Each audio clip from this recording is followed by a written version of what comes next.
नमस्कार बंधुरा नील सूतोर रान्नाघरे आपनादेर सबाइके स्वागत। आज आमी बानाबो मोचा दिए और मुग डाल दिए एकटा सुंदर रेसिपि। এই রেসিপিটা আমি আমার কাকিমার কাছ থেকে শিখেছি। প্রথমে মোচাগুলোকে আগে প্রেসার কুকারে ভাপিয়ে নেব। মোচার সাথে আমি মুগ ডালটাও দিয়ে দেব পরিমাণ মতো হলুদ, নুন আর দিয়ে দেব পরিমাণ মতো জল।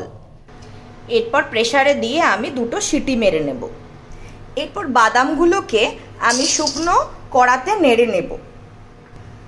আমার কাকিমায়ের বাদাম খুব প্রিয় খাবার, তাই যে কোনো নিরামিষ পদে কাকিমা বাদাম দেওয়াটা খুব পছন্দ করে। তাই আমায় বলে দিয়েছে যাই করিস না কেন বাদাম এই মোচার তরকারিতে অতি অবশ্যই দিবি। বাদাম ভাজা হয়ে গেছে, আমি একটা বাটিতে তুলে নিয়ে এবার ঠান্ডা করে নেব। ওই কড়াতেই দিয়ে দেব পরিমাণ মতো তেল। এরপর আলুগুলোকে ভেজে নেব।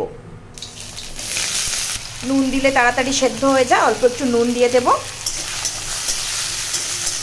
এইদিকে আলুটা ভাজা হোক, আমি এইদিকে মশলাটা ভালো করে সুন্দর করে বেটে নিই।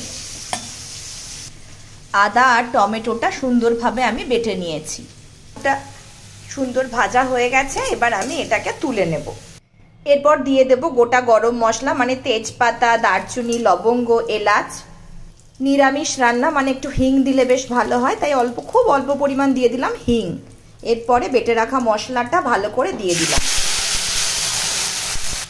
এই রান্নার মূল হচ্ছে ভালো করে মশলাটাকে কষানো। দিয়ে দেব পরিমাণ মতো হলুদ, লঙ্কার গুঁড়ো, আমি এখানে কসুরি মির্চ ব্যবহার করেছি। দিয়ে দেব পরিমাণ মতো জিরে গুঁড়ো আর দেব পরিমাণ মতো ধনে গুঁড়ো। খুব ভালো করে মশলাটা কষাতে হবে যতক্ষণ না তেল ছেড়ে আসছে।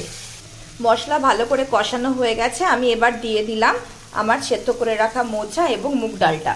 এরপর দিয়ে দেবো আগে থেকে ভেজে রাখা আলুগুলো, দিয়ে ভালো করে নেড়ে নেব। যে কোনো নিরামিষ রান্না একটু মিষ্টি দিলে ভালো হয়। আমি আজকে চিনি ব্যবহার করেছি, আপনারা পছন্দ হলে গুঁড়ো ব্যবহার করতে পারেন। যে কোনো নিরামিষ রান্নাতে ঘি আর গরম মশলা অবশ্যই দিতে হয়, তাই আমি দিয়ে দিলাম ঘি আর গরম মশলা অল্প করে। সুন্দর করে মিশিয়ে নিলাম।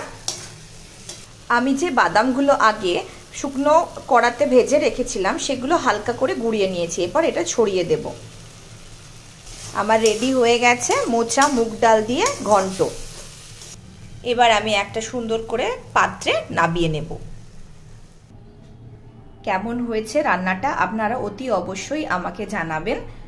আর যদি ভালো লাগে অবশ্যই আমার চ্যানেলটি সাবস্ক্রাইব করে দেবেন।